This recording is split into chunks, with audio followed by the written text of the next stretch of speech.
Filho, sem intimidade comigo não há como você vencer. Sem dobrar os seus joelhos e na madrugada me buscar.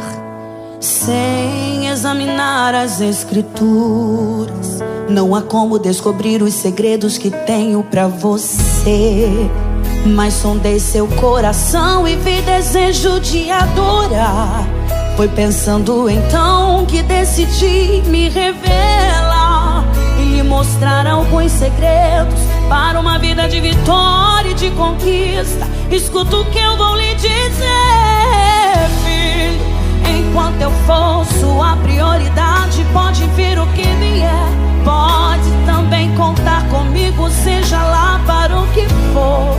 1000 cairão ao seu lado e 10.000 à sua direita, mas você não será atingido. Nós queremos dar as boas-vindas a todos que aqui estão.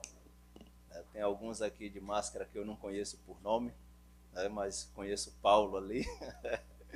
Paulo ali, convidado de seu Erinaldo. A gente tem se encontrado ali no restaurante. Quando eu fazia visita ali, ele está presente, a gente tem aquela conversa boa, saudável, e ele está assim, pagando vamos dizer assim, pagando a dívida. Pastor, eu vou lá visitar, hoje veio, né? Mas essa dívida tem mais aí domingos, terças-feiras, né? Nossos momentos de oração, né? Vocês podem vir a hora que vocês quiserem nos dias de culto, que nós estaremos aqui louvando e engrandecendo o nome do nosso Senhor e Salvador. Então, eu sou grato a Deus pela vida de todos que nos visitam, que estão aqui para cultuar e adorar o nome de Deus, para ouvir a palavra de Deus.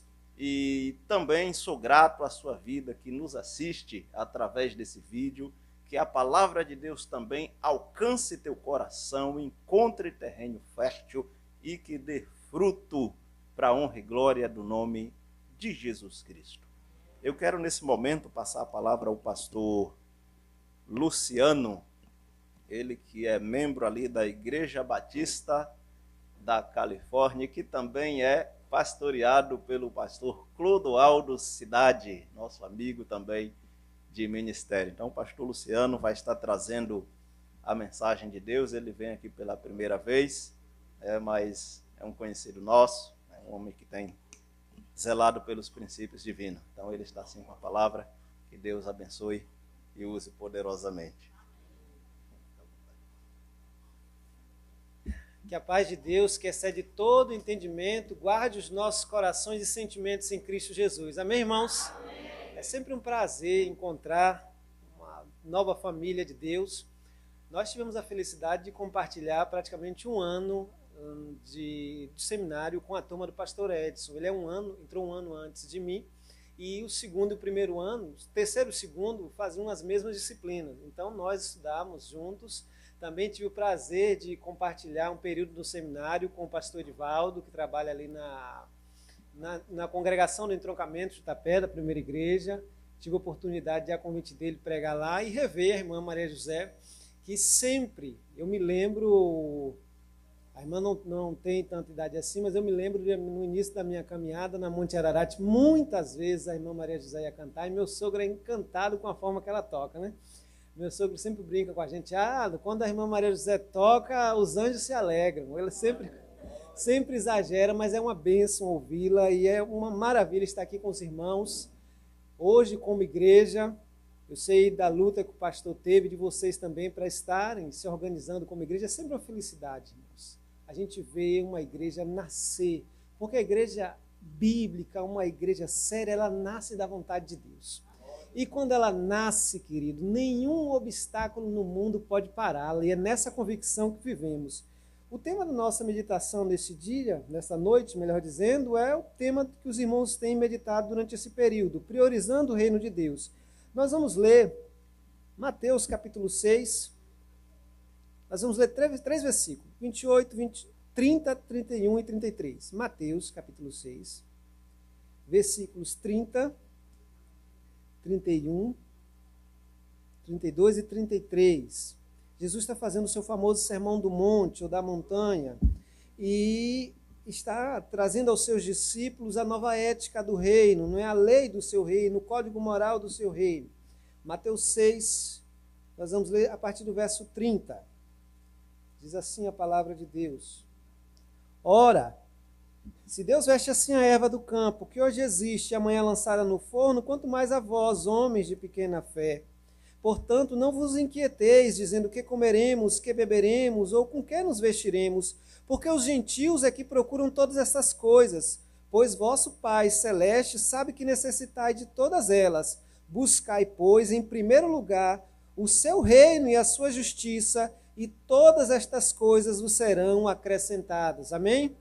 Que o Senhor aplique a porção santa e bendita da sua palavra em nossos corações, priorizando o reino de Deus. Esse tema, reino de Deus, é um tema bastante repetido no Evangelho de Mateus. Ele troca essa palavra Deus porque Mateus escreve para um público judeu e eles tinham muito temor e muito medo de invocar o santo nome de Deus em vão, de acordo com o mandamento. Por isso que em Mateus nós vemos sempre a expressão reino dos céus, que quer dizer a mesma coisa. Este é um tema presente desde a escatologia judaica do Antigo Testamento. Havia uma expectativa e um sonho de que o Messias visitaria a terra e implementaria este reino pela via da violência. A expectativa dos judeus nos dias de Jesus era de um Messias guerreiro que viria com a espada na mão, expulsaria os pagãos, os inimigos, e então Israel reinaria com o Messias e atrairia todas as nações para lá, para que pudessem aprender a lei de Deus. Para que nós então, querido, possamos priorizar o reino de Deus, nós precisamos ter um entendimento claro do que é o reino de Deus. E aí nós começamos com uma série de dificuldades.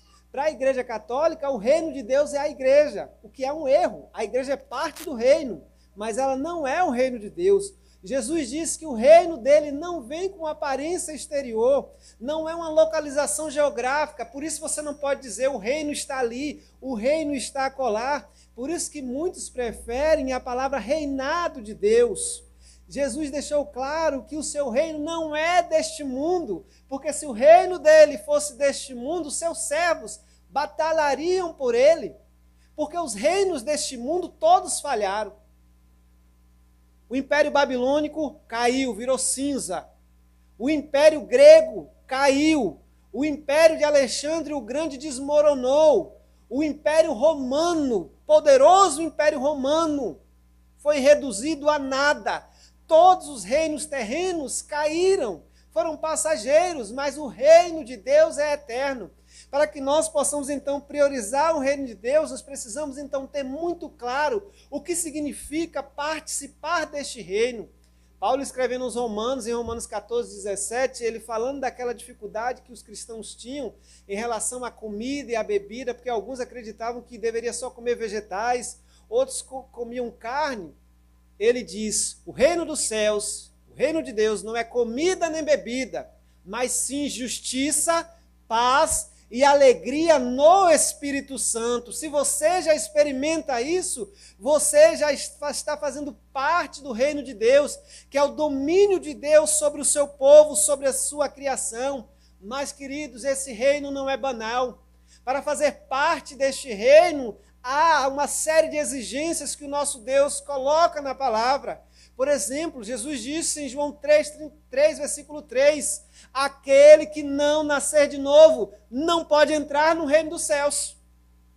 Para priorizar o reino de Deus, primeiro você precisa nascer de novo, ser regenerado pelo Espírito Santo, ser transformado em uma nova criatura, para que só então você possa priorizar essa realidade, porque carne e sangue não podem herdar este reino.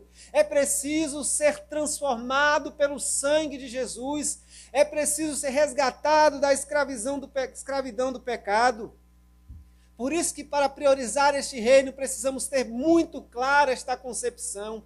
E Mateus deixa claro, está aqui, ele está quase concluindo o seu relato sobre o Sermão do Monte, mostrando que o Sermão do Monte nada mais é do que a lei do seu reino, o código de ética do cidadão do reino de Deus, o padrão, A carta magna do cidadão do reino é o Sermão do Monte, é o Sermão da Montanha. Se você quer priorizar o reino de Deus, precisa entender também que por muitas tribulações nos importa entrar no reino dos céus. Atos 14, 22. Pertencer ao reino de Deus é algo magnífico. É a obra de Deus que nos transportou do reino das trevas para o reino do Filho do seu amor. É uma graça maravilhosa fazer parte deste reino como igreja de Jesus Cristo, experimentar esta alegria, esta felicidade, esta paz no Espírito Santo que só o crente goza. Precisamos entender claramente o que é vivenciar o reino de Deus. Se queremos, se desejamos priorizar o reino de Deus, precisamos lembrar primeiro que precisamos abraçar o padrão do reino de Deus. Um dos problemas do cristianismo e dos cristãos de nossos dias é que possuem padrões baixíssimos. O indivíduo vende filme pornográfico, se diz cristão. Troca soco na rua, se diz cristão. É trambiqueiro, se diz cristão. Nós temos um ex-presidente da Câmara de Deputados Federais, passou 2 ou 3 anos preso e era membro de uma igreja. Conta na Suíça, tudo que você imaginar de ruim, ele estava praticando, mas era membro de uma igreja. Porque os padrões são muito baixos. Se você quer priorizar o reino de Deus, precisa abraçar o padrão do reino de Deus. E é este padrão que Jesus começa a narrar. Você precisa entender que para priorizar o reino de Deus, precisa ser pobre de espírito. Depender exclusivamente de Deus. Ter sua vida provida, sustentada no poder de Deus. Porque é esta concepção que vai retirar do meu e do seu coração a ansiedade pelo comer, pelo beber. Porque Deus é o meu provedor. O rei Davi era rico, mas ele dizia: sou pobre e necessitado, mas o Senhor cuida de mim. É nesta convicção que precisamos viver, depender exclusivamente de Deus, saber que se você perder o emprego, Deus é fiel para sustentar a sua família. Fui moço e agora sou velho, e nunca vi o justo desamparado, nem a sua descendência mendigar o pão. Por isso que aquele que prioriza o reino de Deus, não deixa o seu coração ser escravizado pela ansiedade, não vive tomado pela febre do ouro, da acumulação de riqueza de nossos dias, porque sabe que quem nos sustenta é Deus. Ele é poderoso para levantar os corvos, para trazer alimento até a nossa casa, como fez com Elias. Deus é o meu provedor, Ele é o meu ajudador, não temerei o que me pode fazer o homem. Por isso que os pobres de espírito são felizes, abençoados. Se você quer priorizar o reino de Deus, como eu disse no início, você precisa entender que haverá choro. Porque por muitas tribulações nos importa entrar no reino de Deus. Quando priorizamos o reino de Deus, nadamos contra a maré.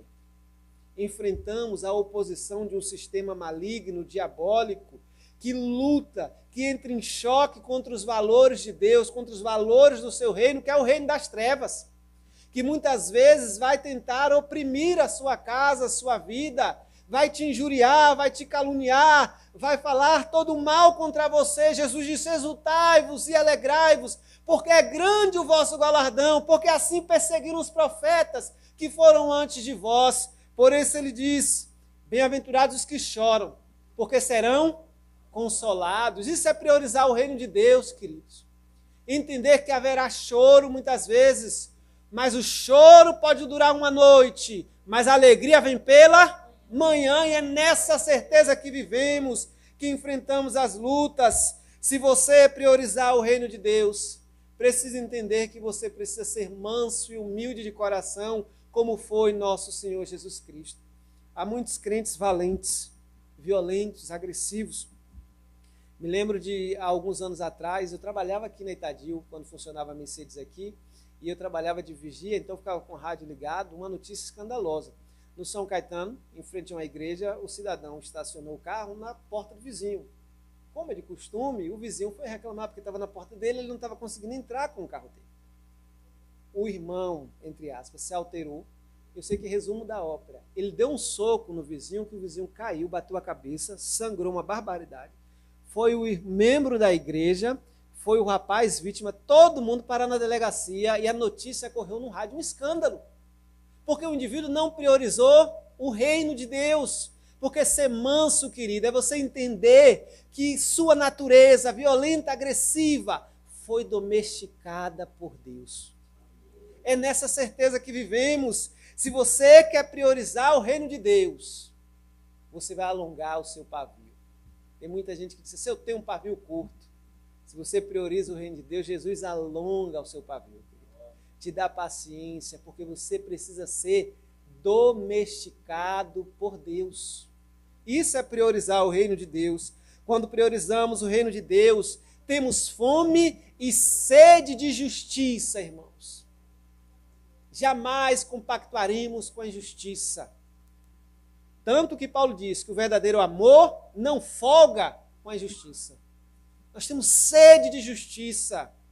Nós combateremos todo tipo de desigualdade social, todo tipo de corrupção, todo tipo de injustiça social, porque nós temos sede de justiça. Mas essa sede nossa, nós precisamos entender que não podemos aplacá-la com as próprias mãos. O reino de Deus não é comida nem bebida, mas justiça, paz e alegria no Espírito Santo. Só Deus pode saciar a nossa sede de justiça, porque nesse mundo há o pecado, a corrupção do gênero humano. Sempre haverá injustiça, mas nós somos sedentos e essa sede nós só saciaremos plenamente quando o reino de Deus for plenamente efetivado, quando novos céus e nova terra for instaurada por Deus, nos quais habita o que, irmãos? A justiça. Por isso que vivemos em sede, por isso que ao assumirmos e priorizarmos o reino de Deus, precisamos ter o coração limpo, porque veremos a Deus. Precisamos ser pacificadores, nada de violência. Precisamos sofrer por esse reino, porque quando priorizamos o reino de Deus, quando fazemos parte desse reino, somos estrangeiros e forasteiros neste mundo. Há muita gente neste mundo que se diz membro, parte do reino de Deus, mas é apaixonado por estar aqui. Semana passada eu preguei na igreja sobre o texto que Jesus fala sobre a mulher de Ló. Lembrai-vos da mulher, olhou para trás, se deu mal, virou estátua de sal. Era uma canção que eu cantava na minha adolescência na igreja.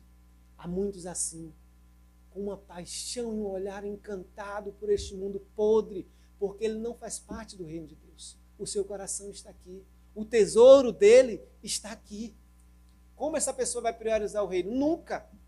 Nós precisamos entender, para priorizar o reino de Deus, precisamos assumir os seus valores, viver de acordo com a nossa Constituição, que é a palavra de Deus, que é o que ordena as nossas vidas.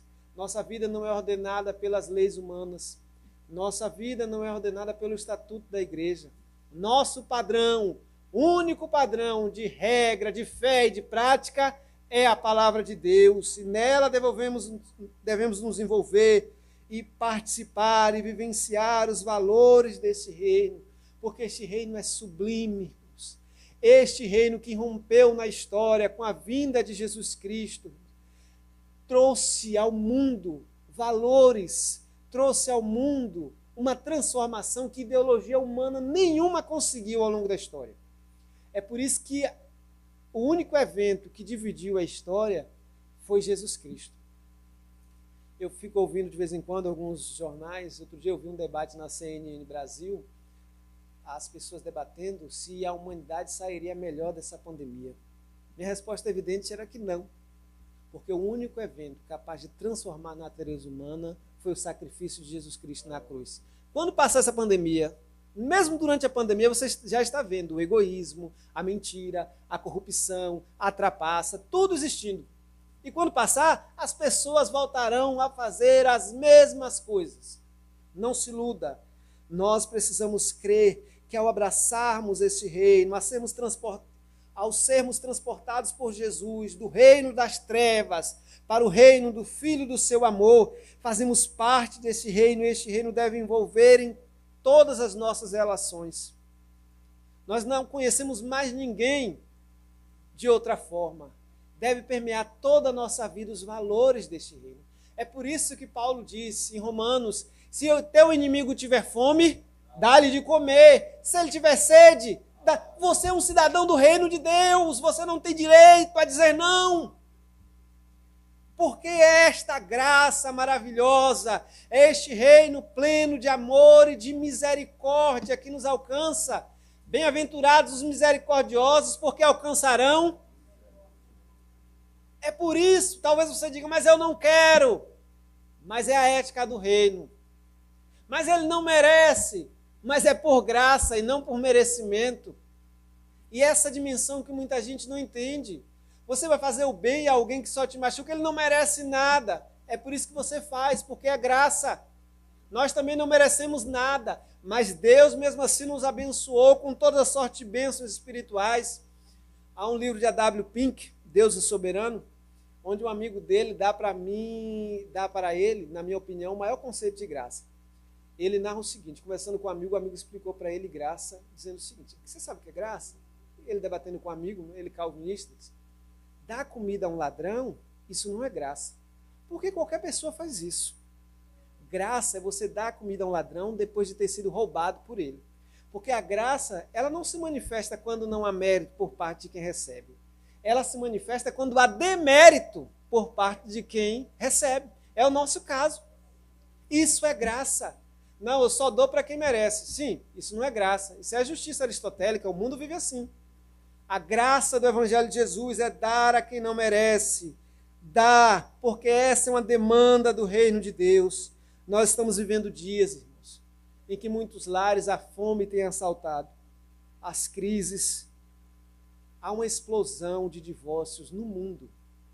O Google outro dia compartilhou que a busca por divórcio cresceu 9.000% nesse período da pandemia. Não tem sido fácil a convivência das famílias em meio a esta crise. Mas nós, como agência do Reino dos Céus, precisamos comunicar graça a todo mundo.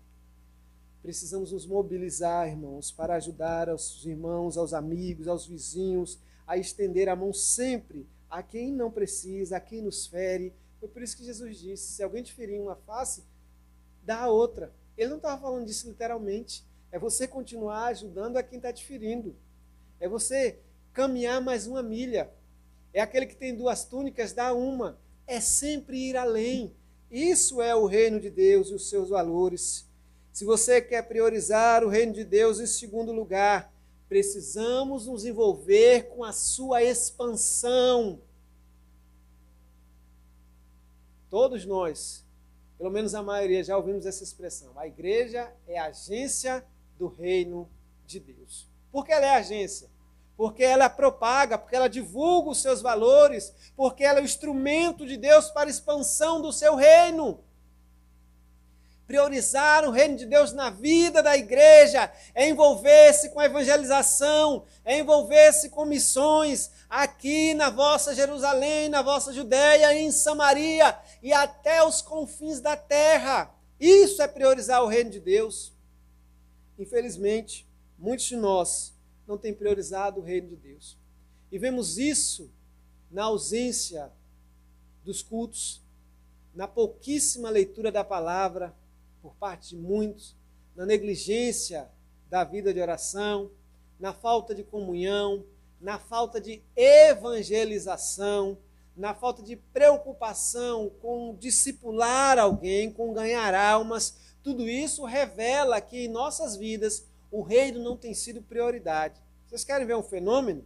Nós que moramos aqui em Itabuna, próximo a Ilhéus, verifique quando tem um feriado, sexta ou segunda.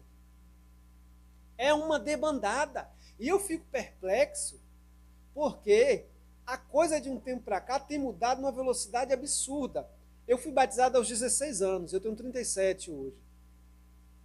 Virada de ano, nós sempre passávamos na igreja, no culto. Mas uma multidão de gente, dia 31, vai para a praia. porque os ímpios fazem isso. Se veste de branco. Isso é uma prática oriunda das religiões afro, se vestir de branco. Se veste de branco e os cultos das igrejas vazios e as praias cheias, porque o reino não é prioridade. Isso é uma vergonha. Falta de prioridade no reino. A falta de compromisso nosso com a evangelização tem feito com que as conversões diminuam drasticamente em nossos meios. Porque nós somos, eu sempre digo, agricultores ridículos. Porque a gente semeia pouco e quer colheita abundante. Né? Essa matemática não fecha. Se você semeia pouco, você colhe pouco. O evangelho continua sendo o poder de Deus para a salvação de todo aquele que crê. Quem convence o homem do pecado, da justiça, do juízo, continua sendo o Espírito Santo. Onde é que está a falha? Em nós. Não há outra discussão, irmãos. Em nós, que temos falhado em priorizar o reino de Deus. Não vemos mais o nosso povo nos hospitais, visitando os descrentes. Muitos de nós não visitam os irmãos que estão enfermos. Imagina um descrente. Pastor, fulano está doente no hospital, está aqui o leito dele, boa viagem, vai lá. Mas ir? De jeito nenhum. O indivíduo está doente em casa, não vai. Não vemos mais o nosso povo nas ruas. Não vemos mais o nosso povo tão presente nos presídios, onde estão as pessoas. Isso revela que o reino, irmãos, não tem sido priorizado. Mais atividades e eventos. Ah, meu amigo.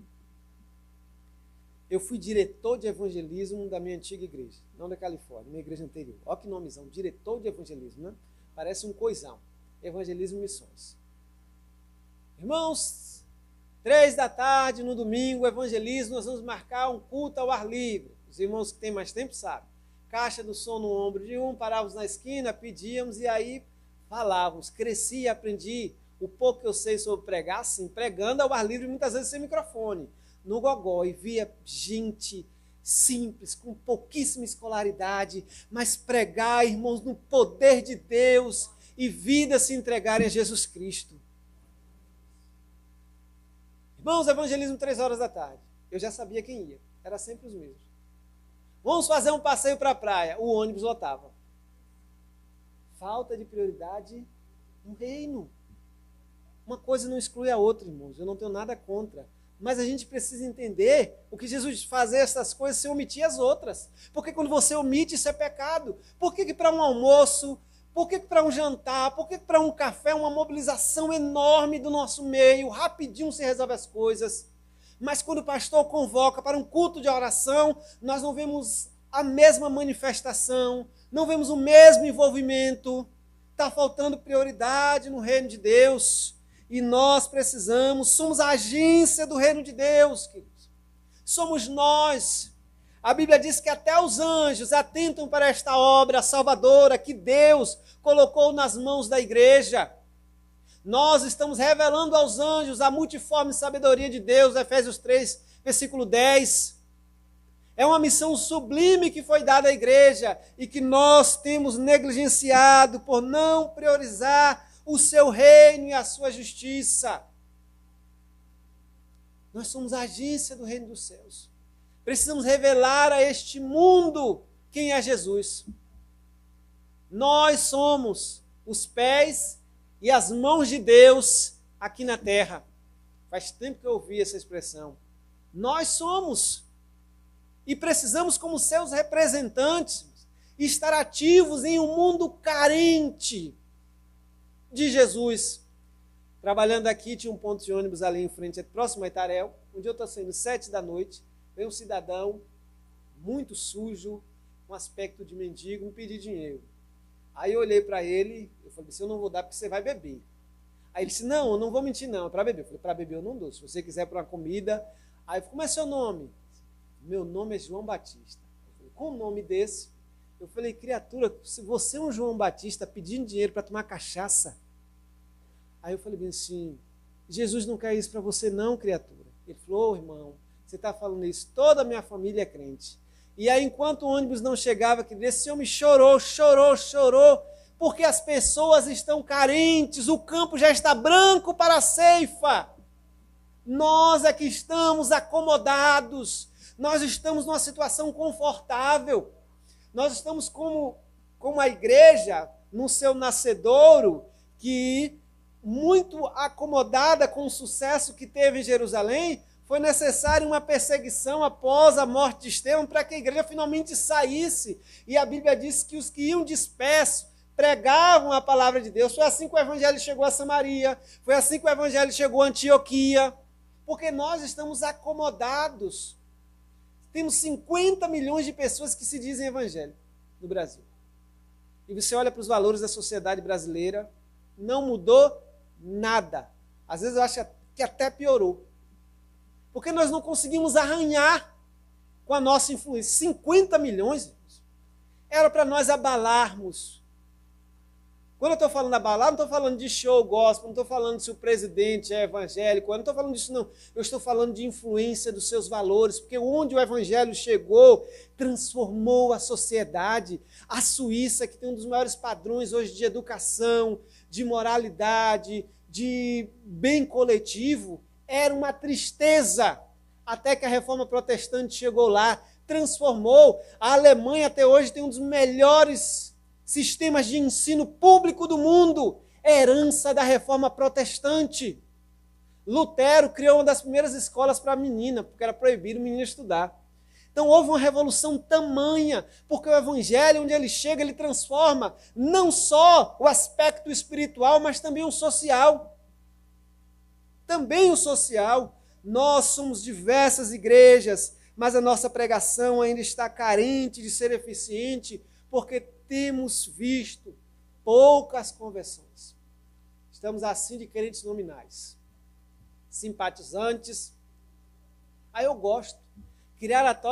Criaram até o evangélico não praticante, que é uma coisa assim inconcebível. Você já tinha um católico não praticante, que era uma loucura, né? Ou você é católico ou não é. Mas hoje criaram, já é uma estatística. O IBGE, ao pesquisar, já pesquisa assim, você é evangélico, não, praticante ou não praticante? Que a pessoa diz, não, eu sou evangélico, mas não pratico. Para nós vermos os padrões que nós estamos chegando. E nós, irmãos, que somos uma igreja séria, precisamos pregar esta palavra. Mas sabe qual é o principal motivo da nossa falta de priorizar o reino de Deus?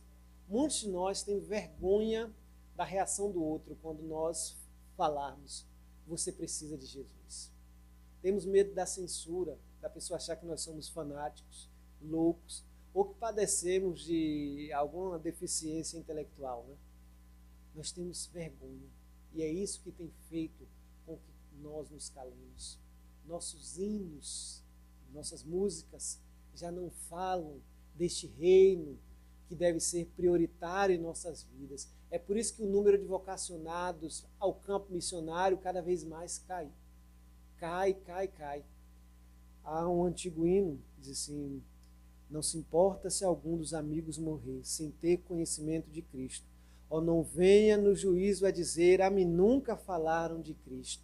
Não me falaram de Cristo, não me falaram de Cristo. Tantos vi que salvou, mas ninguém se importou de falar-me da graça. Cresci na igreja ouvindo estas coisas, irmãos. E como é que isso não inflama o seu coração para pregar este evangelho precioso às pessoas? Cada vez mais essas coisas têm saído de nossa liturgia e a sua ausência revela que o reino não tem sido prioridade em nossas vidas. Qual tem sido o papel da pregação do evangelho na sua vida como cristão? O que você tem priorizado? A acumulação de bens? Tem gente trabalhando. Lembra aquela parábola que Jesus contou sobre o homem insensato? Que a colheita dele foi maravilhosa. Ele disse, alma, tens em depósito muitos bens. Agora goza, folga. E Jesus disse, louco, esta noite te pedirão a tua alma. E o que tens preparado, para quem será? Eu fico pensando que muitos cristãos estão nessa mesma vibe, como dizem os adolescentes hoje, nessa mesma pegada. Acumulando. Criatura, se tu morrer, isso vai ficar para quem? Você vai levar alguma coisa? Não vai. Se você, homem, faz isso, pouco tempo depois, sua mulher vai casar com outro e ele vai gozar do suor do seu rosto. Mulher, se você faz isso, num tempo mais breve ainda, porque os homens geralmente são mais apressadinhos nesse termo, vai casar com outro e vai usufruir do seu suor. Então, nós precisamos entender, irmãos, viver esta vida com equilíbrio. A cegueira, esta busca desenfreada, para que cada vez mais nós tenhamos um padrão acima. Um padrão acima, um padrão acima tem gerado em nós a ausência de prioridade do reino de Deus. Paulo nos diz, e o livro de Atos termina com uma passagem muito bonita, Atos 28, 31. Pregava incansavelmente o reino de Deus e ensinava a respeito do nosso Senhor Jesus Cristo com toda a liberdade, sem o mínimo de impedimento. Paulo estava preso em casa, em prisão domiciliar, mas pregava livremente. Preso em casa, uma prisão domiciliar, mas ainda assim preso, mas pregava livremente. Porque o evangelho, querido, não tem amarras. Ele pregava esse reino. Jesus começou o seu ministério dizendo, é chegado a vós o reino de Deus, arrependei-vos, pois, e crede no evangelho. A mensagem do evangelho não mudou, mas a prioridade em nossas vidas tem mudado. Ruth Tucker escreveu um livro chamado Missões até os Confins da Terra. Neste livro ela narra a odisseia dos missionários e a obra missionária desde os dias apostólicos, Paulo, e ela narra a obra dos missionários na era moderna. William Carey, pai de missões modernas, era um sapateiro. Estava numa igreja batista na Inglaterra. Sapateiro não é que ele consertava sapato, não. Naquele período eles faziam sapatos, né? Não havia essa escala industrial, então ele fazia. E ele ouviu um dia alguém na igreja narrando sobre as tribos, sobre os povos que viviam distante no Império Romano. Ele então se levantou e disse assim, nós precisamos alcançar este povo. Nesse período havia um hipercalvinismo terrível. Um ancião da igreja disse, senta menino, se Deus quiser salvar esse povo, Ele mesmo salva, não precisa de você. Mas ele não se aquietou com aquilo. Criou a primeira junta de missões. Foi enviado para a Índia. Saiu da Inglaterra para a Índia. No século, salvo engano, 17 ou 18. Pregou o evangelho lá na Índia, traduziu a Bíblia para o hindu, um fenômeno, porque a chama ardia em seu coração. Os irmãos morávios, um grupo de jovens, um dia falando sobre missões, começaram a discutir sobre os povos que precisavam ser alcançados. Conde Zinzendorf, conversando com um colega dele, disse, então o colega disse, eu vou, mas tem um problema. Eu não tenho sapatos. E eles estavam indo para o norte da Europa, né? Para o que hoje é a Finlândia, a Dinamarca. E ele disse, então amanhã eu volto com um sapato para você. No dia seguinte ele voltou, o amigo deixou um bilhete e disse, eu fui descalço mesmo. Os povos não podem esperar. Porque essa chama ardia no coração, priorizando o reino de Deus. Nós, querido, precisamos nos envolver com esta obra bendita que é a salvação dos pecadores, que marcham a passos largos para o inferno. Nós precisamos priorizar o reino de Deus, porque o reino de Deus é um lugar de gozo, de felicidade para aqueles que habitam. Terceiro lugar, quando priorizamos o reino de Deus, vivemos na expectativa da sua plenitude. Nós já experimentamos o reino de Deus, mas não em sua totalidade. Nós já gozamos deste reino, mas esperamos nos assentar na mesa do reino com Abraão, Isaque, Jacó e todos os profetas, Mateus 8, verso 11.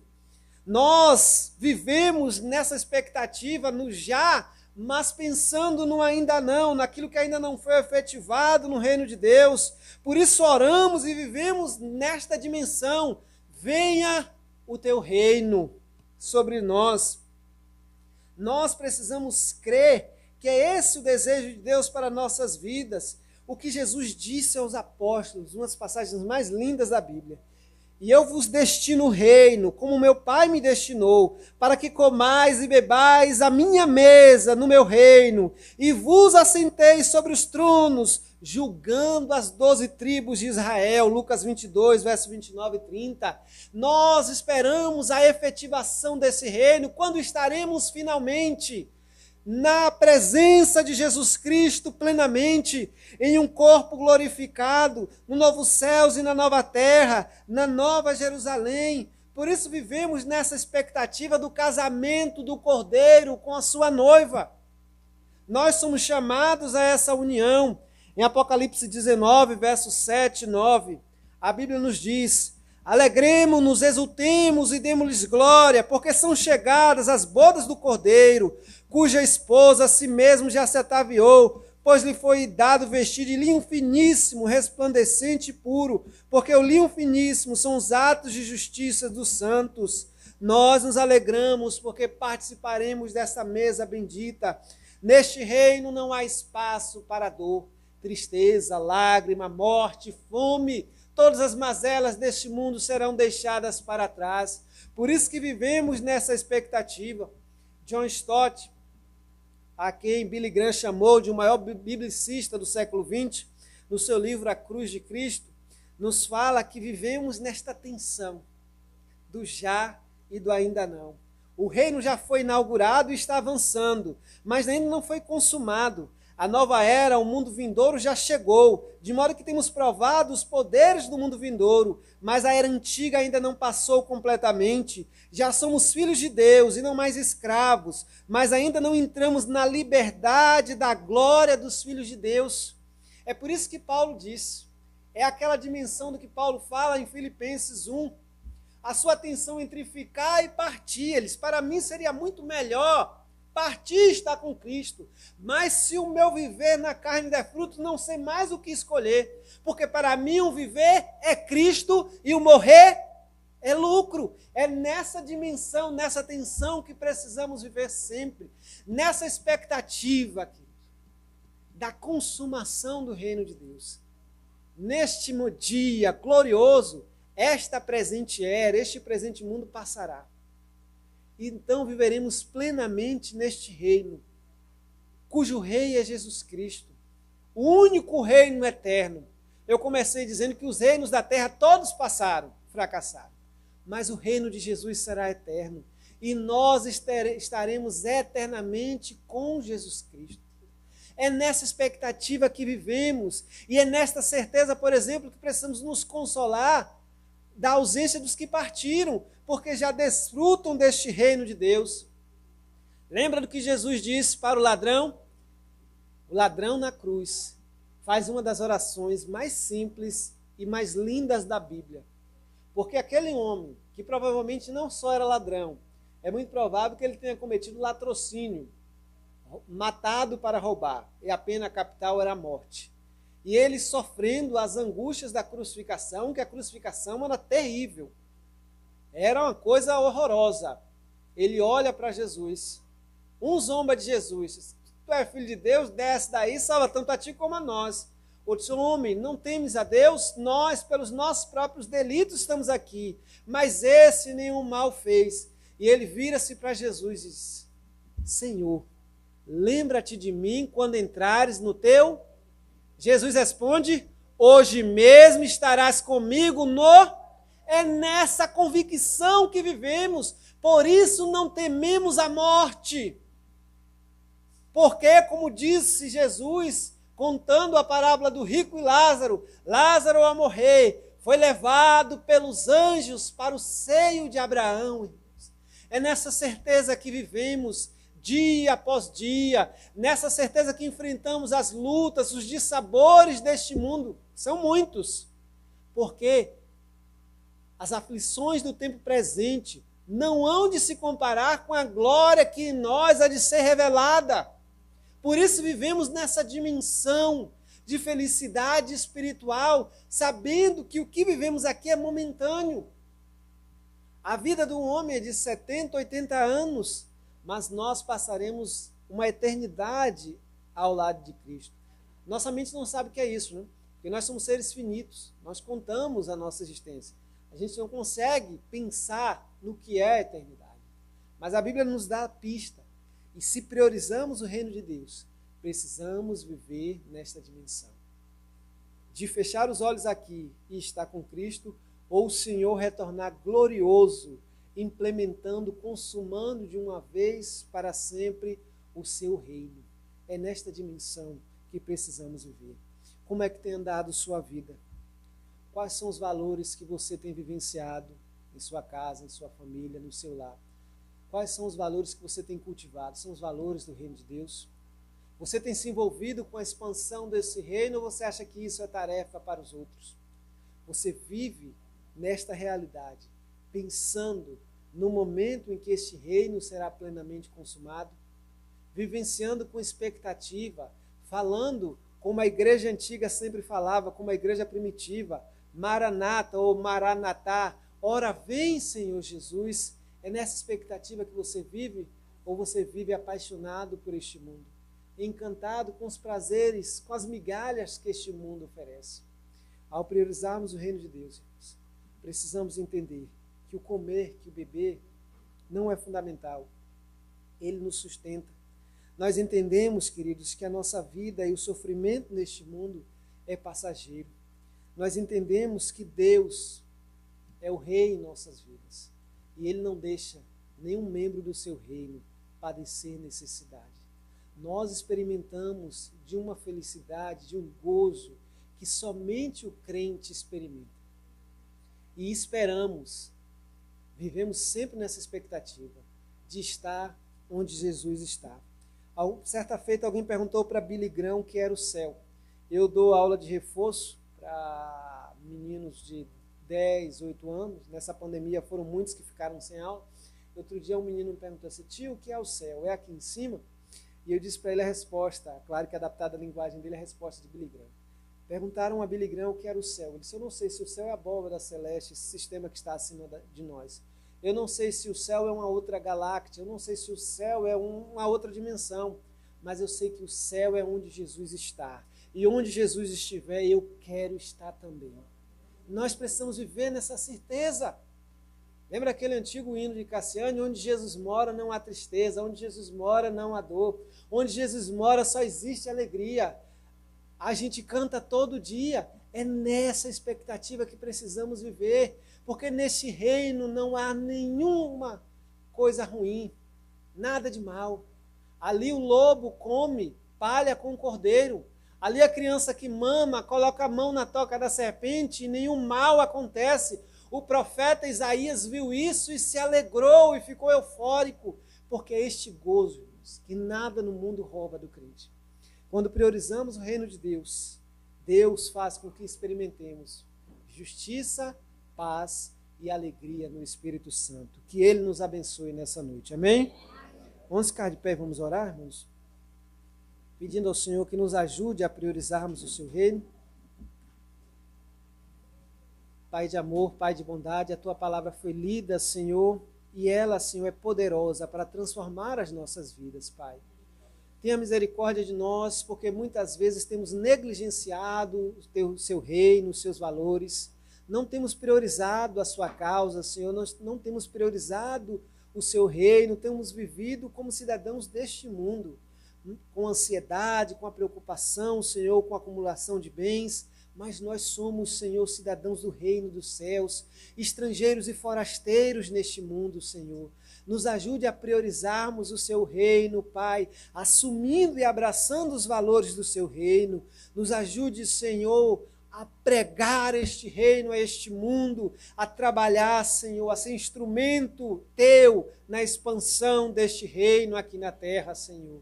Nos ajude a vivermos, Senhor, nessa expectativa, nessa ardente expectativa do encontro glorioso contigo, Pai. Ajuda, Senhor, a que essa chama permaneça ardendo em nossos corações.